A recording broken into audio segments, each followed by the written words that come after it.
Hi mga kapip! So day 2 na tayo dito sa Azerbaijan. So kagising ko lang, ang time ngayon ay 6 in the morning dito.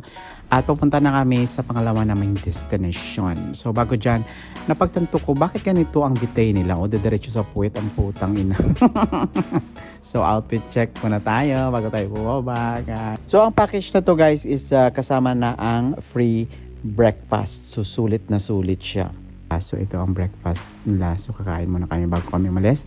Ito rin ang aming labas ng aming hotel. So ito na, palabas na kami at pupunta na kami sa aming shuttle. So marami kami dyan guys, 70 kami.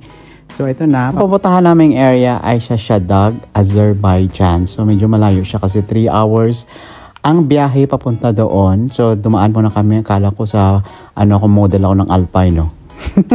Dumaan muna kami para umihi. And again, bumalik na ulit. Ayan, malapit na tayo guys. Nakikita na namin yung totoong mga yellow na nakikita lang namin sa TV, sa commercial ng Alpine. So maraming salamat sa trip na to sa happiness.w.ph.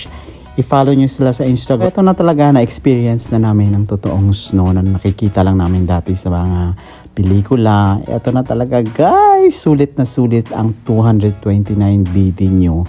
Kaya anong pang inaantay nyo, i-grab na ang opportunity habang naka-offer pa sila para ma-experience nyo rin yung na-experience naming saya. Kaya ano pang inaantay nyo, i-try nyo na guys. At mayroon din silang mga performer dito guys. Apakadaming tao at mabibili mo rin yung mga alak kung saan-saan lang. Kaya tingnan nyo, napakaraming tao. And napakaganda talaga, hindi kayo magsisisi. Sulit na sulit. This is the best experience of my life. So sana kayo rin. Thank you so much. Bye!